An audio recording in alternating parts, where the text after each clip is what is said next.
મારી ઘરવાળી મને કહેતી હતી, મને કે મારે સમજદાર પતિ સાથે લગ્ન કરવા હતા, સમજદાર પતિ સાથે લગ્ન કરવા હતા. મેં કીધું ગાંડી તને ખબર પડે, સમજદાર માણસ કોઈ દી લગ્ન જ ન કરે. મને કે એનો મતલબ એવો કે તમે સમજદાર નથી. આપણને ગમે ત્યાંથી પકડી લે, બોલો આપણા ખોળામાં જ દડો આવે. ઘણા એમ કહેતા હોય કે સુખી કોણ, પરણેલાને એમ થાય કે આ કુંવારા સુખી છે, અને કુંવારાને એમ થાય કે પરણેલા સુખી છે. બેયના હામો વિરોધાભાસ. તો ખરેખર સુખી કોણ, છૂટાછેડાવાળા છે? એક છોકરો તો વેપારીની દુકાન પાસે જઈ અને વેપારીને કહે કે ફેર એન્ડ લવલી છે? તો કે હા, કેટલી આપું બેટા? તો કે ફેર એન્ડ લવલી મારે નથી જોતી, તમે એ કે રોજ એનાથી મોઢું ઘસતા જાઓ, મોઢું ધોઈ અને પછી દુકાને બેસતા જાઓ. હું તમારી દુકાને વસ્તુ લેવા આવું ને તો મને બીક લાગે છે. મેં એક દી મારી માસીને ફોન કરો, માસી શું કરો હો? મને કહે કે હું જે કરતું હોય તું મને ગેનેરલ કનોલેજના ક્વેસ્ટિયોન આસ્કો. હા, હું ગેનેરલ કનોલેજના ક્વેસ્ટિયોન આસ્કો. મેં કીધું આ હું માસી? મને કે પછી મને ક્લાઇટ થઈ કે જનરલ નોલેજના પ્રશ્ન પૂછ. એટલે પત્નીઓ તો બધી હોશિયાર હોય. હા, એકવાર મેં એને પૂછ્યું, મેં કીધું આ બધા દારૂ ચમ પીતા છે? મન કે લ્યો, તમને એટલી એ ખબર નહીં પડતી? દારૂ ખવાય નહીં એટલે. મારો કરશે કેવો જવાબ આલે, બોલો. હા, ભૂકા કાઢી નાખ. એકવાર એનો જન્મદિવસ હતો અને મેં તો મેણબત્તી પ્રગટાયેલી. એટલે મારી પત્નીએ મને કે મેણબત્તી હરગાવા, મેં તો હરગાઈ. પછી એ તો ફૂંક મારતી હતી, પણ મેણબત્તી જ ના ઓલવાય. 3-4 વાર ફૂંક મારી, મેણબત્તી ના ઓલવાણી. મન કે ઓક્સિજન ઓછો પડે શું? મેં કીધું ના રે ના, ગોડી જોતો ખરી, તું એ માસ્ક કાઢ્યું નહીં, મોઢે માસ્ક તો કાઢ. બોલો, તાર તો એને ખબર પડી. એક દિવસ મારો દીકરો આમ નિશાળથી ઘરે આવ્યો અને એકદમ આમ બોલવા બેઠો. એક ખૂણામાં ચોપડા નાખી દીધા, એક ખૂણામાં સ્લેટ નાખી દીધા, એક ખૂણામાં એણે લેંગી નાખી દીધી અને એકદમ બોલવા બેઠો.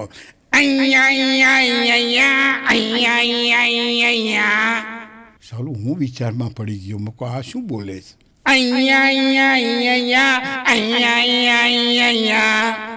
પછી મને યાદ આવ્યું કે આપણો દેશ જ્યારે આઝાદ નહોતો થયો તે વખતે આપણે એક શૌર્ય ગીત ગાતા હતા કે સર કટ જાવે તો જાવે પર આઝાદી ઘર આવે, જાન ફના હો જાવે પર આઝાદી ઘર આવે. સાહેબ, એ શૌર્ય ગીત જે ગાવાની રમઝટ ચાલતી હતી ને, આખું ભારત આમ લોકો રવાડે ચડી જતું હતું. એટલે મને થયું, મેં કહું નક્કી આ શૌર્ય ગીત ગાઈશ. મેં કીધું અહીંયા શૌર્ય ગીત ગાઈશ. મને કે શું શૌર્ય ગીત?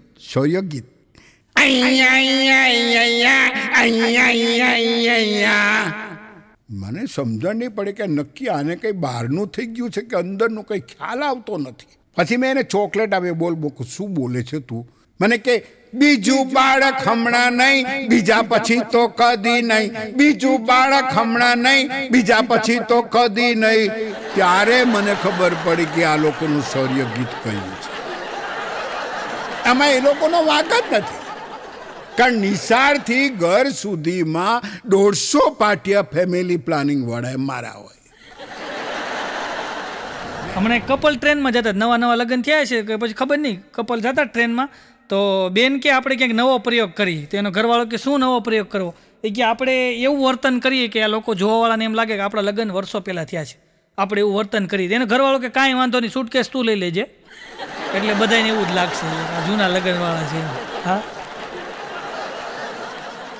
મારી ઘરવાળી મને કે તમને 1 વર્ષથી કહું છું ગાડી લઈ દો, કે 1 વર્ષથી તમને કહું છું ગાડી લઈ દો. હવે તો એ કે મફત આપે છે, હવે તો લઈ દો. મેં કીધું 2 લઈ દઉં. મને કે 2 મકાનને આપણે શું કરવા? તો એ ખબર પડી મકાન બુકિંગ કરાવો તો ગાડી આપતા હતા. આવી જાહેરાતો આવે, બોલો. કમાનમાંથી નીકળેલું તીર, હાથમાંથી છૂટી ગયેલી તક અને એકવાર વીતી ગયેલો સમય આ કોઈ દી પાછા આવતા નથી. અને જૂની કેસેટમાં કીધી હતી ને આજ વખતે કહી દઉં કે પાવડર ખાઈને બનાવેલી બોડી, જમીન વેચીને આવેલા રૂપિયા, પાવડર ખાઈને બનાવેલી બોડી, જમીન વેચીને આવેલા રૂપિયા અને ફેસબુકમાં પટાવેલી ગર્લફ્રેન્ડ, આ 3 વસ્તુ ક્યારેય ટકતા નથી. વોટ્સઅપમાંથી ગોખેલ છે પણ સાચું છે. પણ તમે જો અત્યારે છે ને પ્રેમલી, હા, પ્રેમ સાચો કરો ને તો સારું. અમારા હર્ષુભાઈ ગઢવી સાહેબ કાયમ કહેતા પ્રેમ કરવો જોઈએ. હા, કરવા જેવી ચીજ છે. પ્રેમ છે ને એ કરવા જેવી ચીજ છે, પણ કરવો જોઈએ. પણ કયો પ્રેમ? કોલેજ વાળો નહીં, ઢઢા ભગાવે નહીં, હાડકા ભગાવે નહીં. પણ રાધાનો પ્રેમ, મીરાનો પ્રેમ, કાનાનો પ્રેમ, ગોપીનો પ્રેમ. હા, પણ અત્યારે તમે જુઓ એ પ્રેમ તો જતા રહ્યા. આજે એમ પેલા ફુગ્ગામાંથી હવા જતી રહે ને એમ પ્રેમની હવા જતી રહી. ખોટે ખોટા પ્રેમ.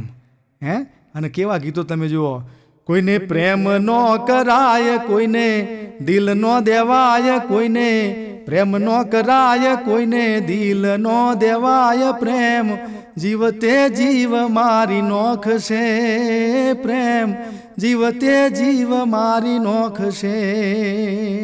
મારી જ નોખ ને, જગ્યા ના જુઓ, કોઈ ઠેકોણું ના જુઓ, જોન તો રખડતા હોય, પછી મારી જ નોખ.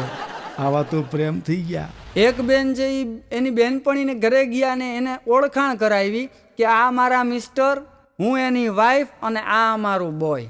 આ મારા મિસ્ટર, હું એની વાઈફ, ને આ અમારું બોય. ઓલી સામે એની બેનપણી છે એ થોડીક ગામડાની, એને થોડું ઘણું સમજાણું ને થોડું ઘણું બારોબાર બાયપાસ વયું ગયું. અઠવાડિયા 10 દિવસ પછી એ આના ઘરે આવી એટલે એને ઓળખાણ કરાવી કે આ અમારા મીટર, હું એની વાયર, અને આ અમારું બિલ. જો કે બિલ કહેતા હતા, એવું બધું છે.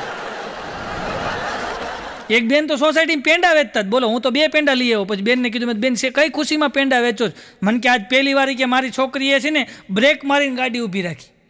નકર તો અત્યાર સુધી કે પગ ઢાળીને જ ઊભી રાખતી. આ બાઘાની ઘરવાળી કહેતી, બાઘાની કે કોણ જાણે કયા બુંજેડા દિવસે ક્યાં મોબાઈલ લીધો છે, કે નકરો ખરાબ જ થઈ જાય, ખરાબ જ થઈ જાય. બાઘો કે તારા બર્થડે દિવસે લીધો તો પછી કઈ ન બોલી ઓલી. હમણાં અમારે એક ટીચરે અમારે ભૂરાને ખીજાણા નિશાળમાં. એ કે ભૂરા, એક પ્રશ્ન પૂછું જો નહીં આવડે ને તો 1 ફૂટપટ્ટી મારીશ, 2 પ્રશ્ન પૂછું જો નહીં આવડે ને તો 2 ફૂટપટ્ટી મારીશ, 3 પ્રશ્ન પૂછું જો નહીં આવડે ને તો 3 ફૂટપટ્ટી મારીશ. બોલ તારે શું કરવું? પૂરો કે મેડમ એક કામ કરો ને, જેલમાં પૂરીને જામીન જ રિમાન્ડ જ મંજૂર કરાવી દો ને, ધોકાવી જ નાખે. ભૂરાએ ભાઈડાને કંઈ આવડતું જ નથી, કોઈ દી ચોપડી ગોઈખી જ નથી. પણ પત્નીના ભગત થવા ફાયદો. હા, તમે જુઓ અત્યારે પેલા સરપંચ થાય ને તો ગાડીના પાટિયા ઉપર લખાવો સરપંચ ગ્રામ પંચાયત વીડજ ગામ. હા, તાલુકા સદસ્ય ફલાણા ભાઈ, ટેકણા ભાઈ, ફલાણું ગામ. બોલો, પ્રમુખ શ્રી ફલાણું શહેર, ફલાણો તાલુકો, આવું લખાવો. એટલે હું એ ભગત બન્યો. અને કયો ભગત? પત્નીનો ભગત.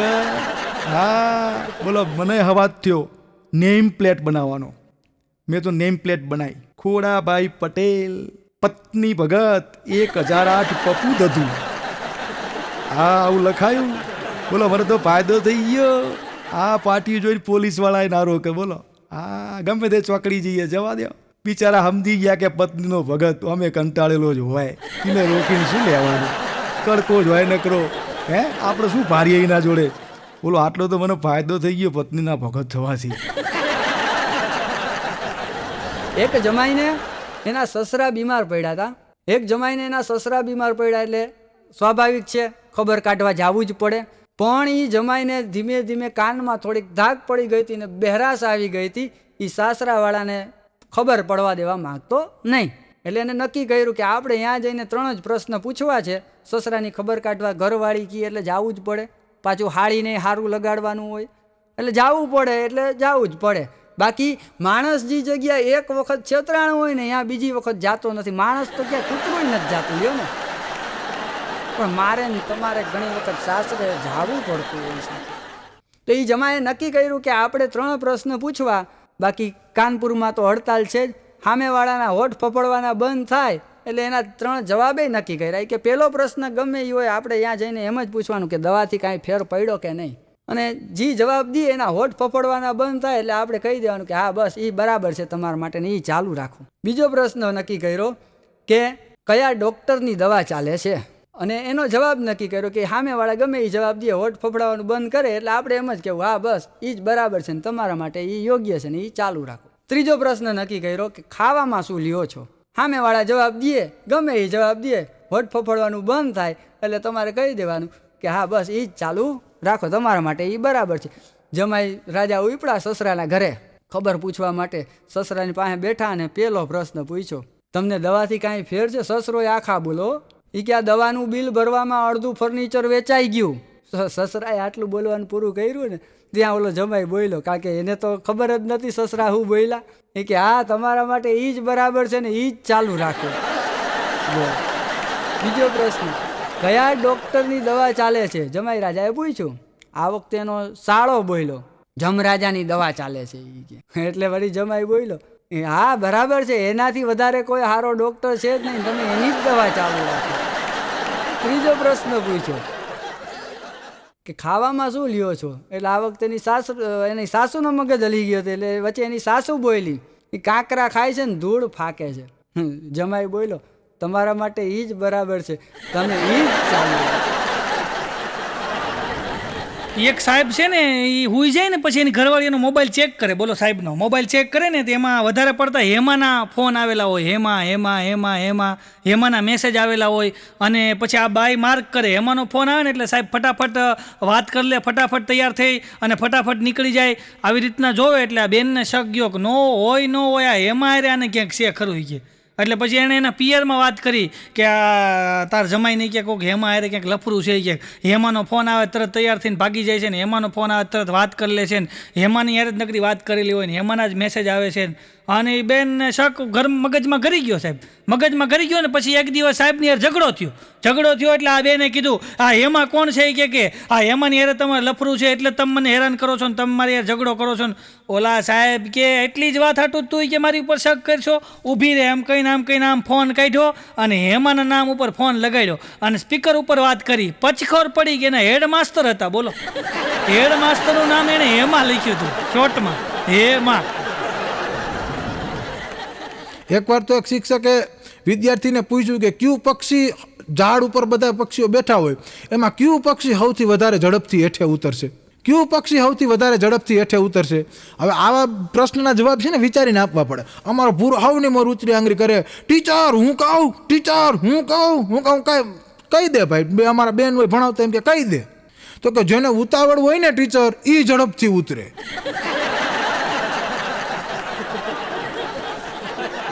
એકવાર તો અમારે ટીચરે છોકરાઓને ભણાવતા એમ કીધું, છોકરાઓ તમે એક કામ કરો, એવું કરો કે મને 5 પ્રાણીઓના નામ કહેતા. તો પૂરો હવની મોય ઊંચી આંગળીઓ ધબ દેરાની. પૂરાને કે બોલ પૂરા 5 પ્રાણીઓના નામ. તો કે એક ડેડકો, એક એની પત્ની, 3 એના છોકરા. થઈ ગયા 5. મારી પત્ની છે ને બહુ હોશિયાર. હા, બધાને વેચીને ચણ્યા ખાય. હા, મને કે આપણે જુઓ અત્યારે હાલ આ લોકડાઉનનો સમય હમણાં જ જ્યો, મોડ થોડી છુટ્ટી મળી હ અને તમારે કડકઈ, મારે ઘરમાં કડકઈ, એટલે આપણે કોઈક રસ્તો કરવો પડશે. હા, એટલે આને મગજમાં આઈડિયા આવ્યો કે આપણે છે ને હું એક સરસ મજાનો પ્લાન કરું. ચિયો પ્લાન ખબર છે? કોઈ મરી જાય ને પછીનો મરસ્યો કેવી રીતે ગવાય, એને કૂટાય કેવી રીતે, એના ક્લાસ ચાલુ કર્યા. બોલો, ઘેર બેઠા. હા, કોમ્પ્યુટર લાવી, મોટો પડદો લગાવ્યો અને અમારા ઘરના વાગડાની બહાર છે ને લેબડાનું ઝાડ છે તો આગળ એક ફોટો મેલ્યો અને 4-5 જણને તો તૈયાર કર્યો. હા, અને પાછું સંપૂર્ણ ગાઈડલાઈન પ્રમાણે કોરોનાની ગાઈડલાઈન પાડવાની પાછી. હા, સેનેટરીનું ડબલું લાવી, માસ્ક લાવી અને ડિસ્ટન્સ પાછું રાખવાનું. હા, રોજ બધાને બહાર ઊભા રાખ અને પહેલાં સ્ટેપ શીખવાડ્યા અને કે ચલો હવે બંને હાથ આગળ પાછળ કરો. પેલા બધા હાથ આગળ પાછળ કરી દીધા. બોલો, અને તમારા એ હાથને સાતી સરવા થોડું સાતીથી આપણે ડિસ્ટન્સ રાખવાનું. હા, આપણા જે હાથ છે ને એ સાતી પર અડાડવાના નહીં.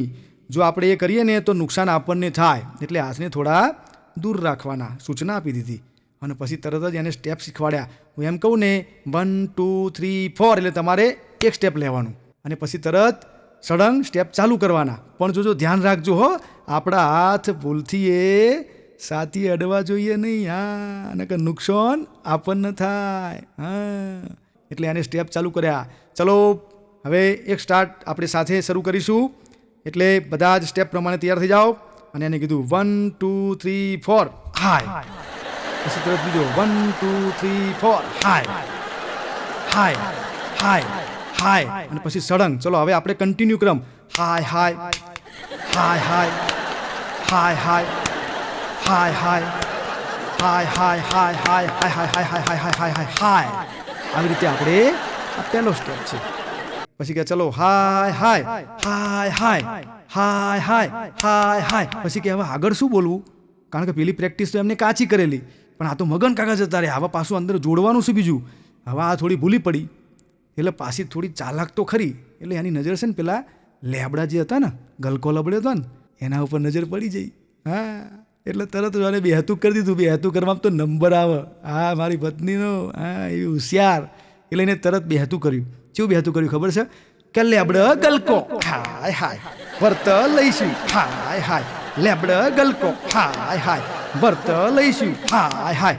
આટલું કર્યું ને તો પેલું છોકરું બેઠું હતું ને ઓટલા ઉપર, એને તો બેઠે બેઠે પીપી કરી. રેલો આવ્યો. રેલો પાછો આમ તરત રેલો પેલા આગળ થોડો વધ્યો એટલે મારી પત્ની ઊભી હતી ને એના પગે અડ્યો રેલો. એટલે પાછું એને ઓમ નેચર જોયું. ફરી વાર બેહતું કર્યું. રેલો આવ્યો હાય હાય રેલો આવ્યો હાય હાય હાચવજો હાય હાય લપસી ના પડતા હાય હાય હાય રે મગન કાકા હાય હાય હાય રે મગન કાકા હાય હાય હાય રે હાય હાય હાય હાય હાય હાય મગન કાકા હાય હાય હાય હાય હાય હાય હાય. તો વાહ વાહ બધો ઝઘડો કે ઝઘડું કરે તમારી પત્ની તો. બોલો આવી મારી પત્ની. હમણાં તો એક ભાઈ રોબોટ લઈ આવ્યા, ઘરના બધાને ભેગા કર્યા અને કે જો હવે આ રોબોટ છે એ આપણા ઘરમાં રહેશે કાયમને માટે. પણ રોબોટની ખાસિયત છે હો, બરાબર સાંભળી લેજો ને સમજી લેજો. આ રોબોટ એવો છે કે જે કોઈ વ્યક્તિ આપણા ઘરમાંથી ખોટું બોલશે એની પાસે દોડીને જાશે, ઊભો રહેશે ને ફેરવીને 2 ફડાકા નાખશે. આવો રોબોટ ને એની ખાસિયત.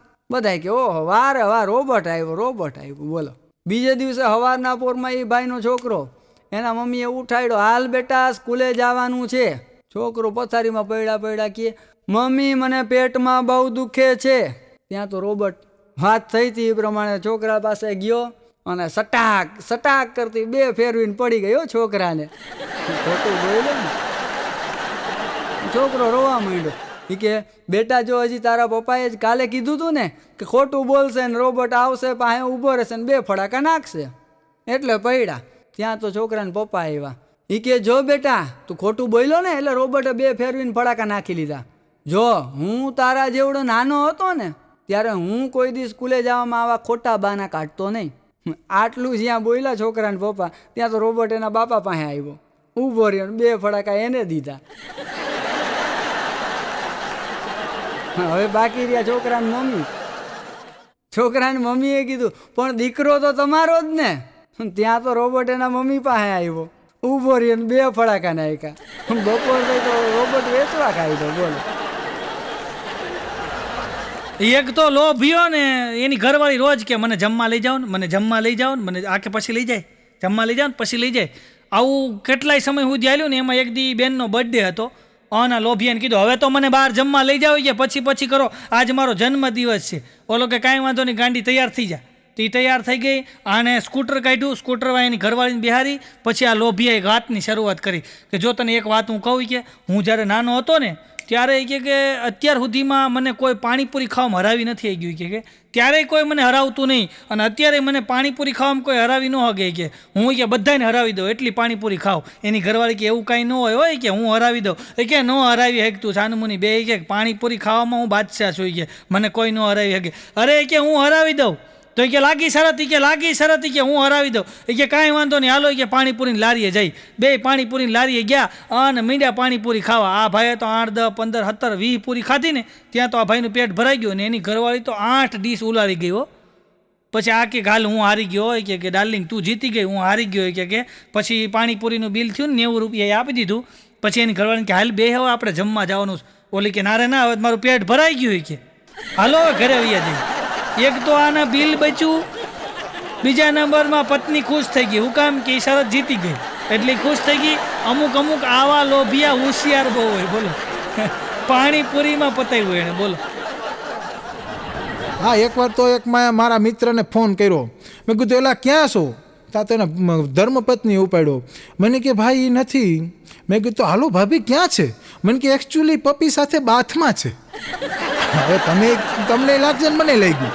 પપ્પી સાથે બાથમાં છે એટલે મને કે એવું નથી, અમારી કૂતરી જે છે ને પપ્પી એમની જોડે બાથરૂમમાં છે, બાથમાં છે, પછી કોલ કરજો ને. મેં કીધું ઓકે.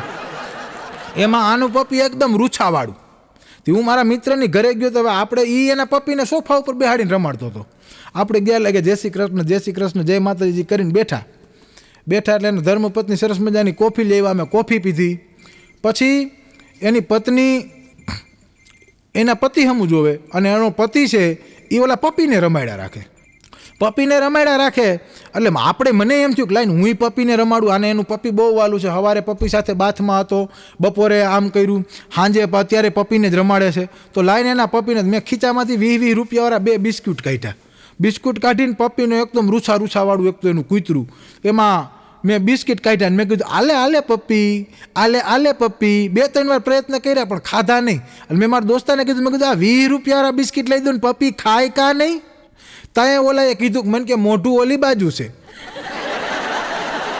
હમણાં એક ભાઈ છે ને કરિયાણાની દુકાને ગયો, એટલે દુકાનવાળા જે બેઠા હતા ને એને પૂછ્યું હળવેકથી, કાજુ રાખો કાજુ? પેલો કે હા કરિયાણાની દુકાન છે, કાજુ તો હોય જ ને. બદામ રાખો બદામ? પેલો કે યાર હોય જ ને, પૂછવા ના હોય, કરિયાણાની દુકાન છે અમે બધું રાખીએ. શાંતિથી વાત કરો ને. કે દ્રાક્ષ રાખો દ્રાક્ષ? અરે હોય જ યાર, શું મગજની પથારી ફેવરી યાર, કરિયાણાની દુકાન છે, કાજુ દ્રાક્ષ બદામ બધું જ પિસ્તા બધું છે.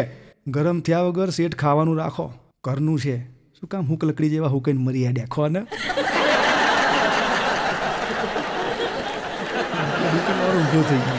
પરભારી સલાહ આપો. ભર બપોરનું ટાણું અને ઓચિંતાના 2-3 ચોર આવી ગયા ઘરમાં. ભાઈ માણાને ખુરશી ઉપર બેહાડી દીધી ને દોયડેથી બાંધી દીધી. અને ઓલા ભાઈ માણાને ભાઈને કીધું કે તમારી પાસે જેટલા રૂપિયા જેટલા દાગીના હોય ને ફટાફટ કાઢીને આ થેલામાં ભરી નાખો, નહીતર કે હું આ તમારી પત્નીને પતાવી દઈશ. ઓલો ભાઈ કે જલ્દી છોડી, કે આ મારી પત્ની નથી, બાજુવાળાની છે, મારી તો હમણાં આવશે, જલ્દી છોડ, તાર જી જોતું હોય લઈ જા. બાકી દરેક પત્નીની નજરમાં સૌથી મહાન માણસ જો કોઈ હોય ને તો એ એના પિતાજી છે, એ એના પપ્પા છે.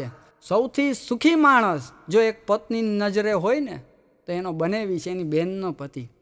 સૌથી દુઃખી માણસ જો કોઈ હોય તો એ એમ જ વિચારતી હોય કે ઓહો મારા ભાઈને આટલું દુઃખ છે.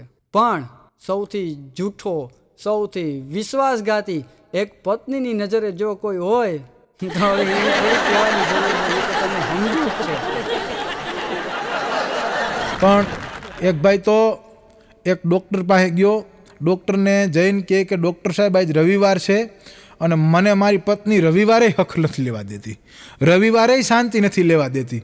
તો મને કાંઈક એવી દવા દ્યો ને કે હું રવિવારે મારી પત્ની પાસે શાંતિથી રહી શકું. આખો સોમથી શનિ તો હું ઢૈડા જ કરતો હોય, તો હું રવિવારે શાંતિથી રહી શકું એવી મને દવા દ્યો ને. તો એ ડૉક્ટરે નિશાસો નાખીને કીધું, ભાઈ એવી દવા હોય તો હું રવિવારે દવાખાનું ખુલ્લું રાખું? હમણાં બાઘાની ઘરવાળી કહેતી હતી કે આપણે બહાર જમશું. બાઘો કે કાંઈ વાંધો નહીં, આપણે બહાર જમીએ કે હાલો. તો બાઘાની ઘરવાળી કે લ્યો 5 મિનિટમાં હું બધી તૈયારી કરું કે ત્યાં બાઘો બહાર જાય નહીં કે હું છટાઈ પાથરું. તો બહાર શેરીમાં છટાઈ પાથરી એણે અને બહાર જમતા હતા. બોલો. તો હું નીકળ્યો, મેં તો બાઘા અહીંયા બહાર શેરીમાં તું દર રવિવારે બેસો જમવા, આનું કારણ શું? એ કે મેં મારા સસરાને કે વચન આપ્યું છે કે તમારી દીકરીને દર રવિવારે હું બહાર જમવા લઈ જઈશ, શેરીની બહાર જમવા લઈ જઈશ. બોલ, ત્યાં જ બિહારીને જમાડે. એક ભાઈએ તો ભગવાનની પ્રાર્થના કરી ને ભગવાન ઓચિંતાના પ્રગટ થઈ ગયા કે માગ તારે જી જોઈએ વરદાન આપું. એ કે બોલો શું જોઈ છે? તો કે રૂપિયાની મોટી બેગ જોઈ છે, મારે સરકારી નોકરી જોઈ છે ને આજુબાજુ ઘણી બધી છોકરી હોય ને મને એવું કરી દે. ભગવાને કીધું તથાસ્તુ ને એને કંડક્ટરની નોકરી જડી ગઈ. છોકરી જો ભેગી હોય ને તો હોટલનું બિલ આવે, જો છોકરી દૂર થઈ જાય તો મોબાઈલનું બિલ આવે, અને છોકરી જો હાવ દૂર થઈ જાય તો દારૂનું બિલ આવે. એટલે મારી આ જુવાનિયાઓને સલાહ છે, ના લગાવશો દિલ અને નહીં આવે બિલ. હમણાં મારી ઘરવાળી મને ફોન આવ્યો, મને કે હાલો ક્યાં છો? મેં કીધું તને યાદ છે આપણે રવિવારે મોલમાં આવ્યા હતા? મને કે હા. મેં કીધું આપણી મોલમાં આવ્યા તને યાદ છે? મને કે હા. મેં કીધું મોલમાં આપણે એક ડ્રેસની દુકાનમાં ગયા હતા? મને કે હા. મેં કીધું ડ્રેસની દુકાનમાં તને એક 25,000 વાળો ડ્રેસ ગમ્યો હતો? મને કે હા. મેં કીધું ડ્રેસ તને ગમ્યો હતો ને જે મોલમાં આપણે આવ્યા હતા ને? મને કે હા. મેં તને જે ડ્રેસ ગમ્યો હતો ને એ મોલની સામે ચાની લારી છે ત્યાં ચા પીઉં છું. ચાર ચોરે નક્કી કર્યું કે આપણી પાસે કંઈ ધંધો તો છે નહીં, કંઈ ભણેલા તો છે નહીં, કંઈ કામ તો આવડતું છે નહીં. આપણે એક કામ કરી બેંકમાં જાય અને એટીએમ મશીન આખું ઉપાડી આવી. લોક ખોલતા નહીં તો કાંઈ આવડે નહીં, ભણ્યા ન હોય એટલે અડી કાઢતા ગયા ને બેંકમાંથી એટીએમ મશીન લેવાને અહીંયા આવીને ખોલીને જોયું ને તે ખબર પડી ગઈ બેંકની પાસબુક છાપવાનું મશીન નીકળ્યું. એટલે કહેવાનો મતલબ એ છે કે તમારું જીવનમાં છે ને ભણતર જરૂરી છે. જ્યાં સુધી તમારા જીવનમાં ભણતર નહીં હોય ત્યાં સુધી તમે કાંઈ નહીં, ચોરી ન થાય તમારાથી. એકવાર 4 છોકરા ભણ્યા બહુ ભણ્યા, ચારે ભાઈબંધુ પાકા, એટલું ભણ્યા સોપડિયું ફાડી નાખી. ચોપડિયું ફાડી નાખીને એટલું ભણ્યા એટલે બહુ ભણી જાય પછી કાંઈ નબળા હાબડા ધંધા ન કરે. એટલે ચારેય નક્કી કર્યું કે આપણે એકચ્યુઅલી કંઈક નોકરી કરવી છે, પણ હવે નોકરી તો કાંઈ થઈ નહીં, નોકરી કોઈ દે નહીં. એટલે એને એવું નક્કી કર્યું હાલો ભાઈ નોકરી કોઈ નથી દેતા તો કાંઈ નહીં, ઘરનો બિઝનેસ કરીએ.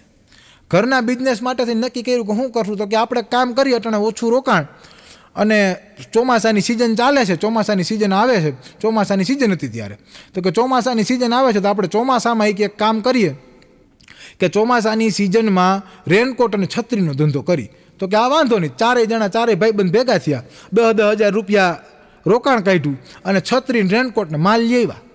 માલ તો લઈ આવ્યા પણ અહીંયા આવીને કડે સાઈડા મૂળ દુકાન ભાડે નંબરે રાખેલી, કારણ કે આ બધું અંદરથી કોઠા ઉઈથી આવે. જીત્યાને એની પત્નીએ પૂછ્યું એ કે તમે વિજ્ઞાન ભણાવો છો તો આખી દુનિયાનું વજન કેટલું છે તમને ખબર છે? જીત્યો કે 65 કિલો. કે આખી દુનિયાનું વજન, આખી પૃથ્વીનું વજન 65 કિલો જ? તો કે હા, એ કે ગાંડી મારા માટે તો તું જ મારી દુનિયા છો લે. જીત્યો મને કહે કે મારી ઘરવાળી અમારું ડોગી છે, એને ડાર્લિંગ કહે અને મને ડાર્લિંગ કહીને બોલાવે. જીત્યા તો પછી આમાં ખબર કેમ પડે કે તને બોલાવે છે કે તારા ડોગીને બોલાવે છે? જીત્યાએ બિચારાએ બહુ સારો જવાબ આપ્યો. એ કે એને તો પ્રેમથી બોલાવે છે. બોલો આવું. વડીલો બેઠા હતા અને ચર્ચા હાલતી હતી કે અત્યારના જમાનામાં દિવસે દિવસે છૂટાછેડા વધતા જાય છે, એની પાછળનું કારણ શું? તો કે દીકરીની વધારે પડતી છૂટછાટ આપી દીધી હોય. પછી માવતર પ્રત્યેનો જાજો લગાવ. ત્યાં એક વડીલ બોલ્યા કે છૂટાછેડાનું મુખ્ય કારણ જોવા જાવ તો મારી દ્રષ્ટિએ એક જ છે અને એ છે લગ્ન. લગ્ન છે એ છૂટાછેડાનું મુખ્ય કારણ માને છે. અને માણા ભલે સાહેબ ગમે એટલો મોટો હોય, સમીરભાઈ, મનોજભાઈ, પ્રફુલ્લભાઈ, આ તમે બધા સાંભળી લીધો, મિત્રો બધા બેઠા છે, ભલે માણા ગમે એટલો મોટો હોય, ગમે એટલો માણા મોટો હોય, ગમે એટલો મોટો માણા હોય, પણ એના સાસરા પક્ષની અંદર એના સાસરિયામાં તો એના વહુના નામે જ ઓળખાતો હોય. આ ફલાણીનો ઘરવાળો એમ જ કે ન્યા એના નામે ન ઓળખાય, ન્યા એને ઘરવાળી નામે ઓળખાય. સવારના પોરમાં મારી પત્ની ઘસઘસાટ ઊંઘતી હતી, નાહકોરો બોલાવતી હતી.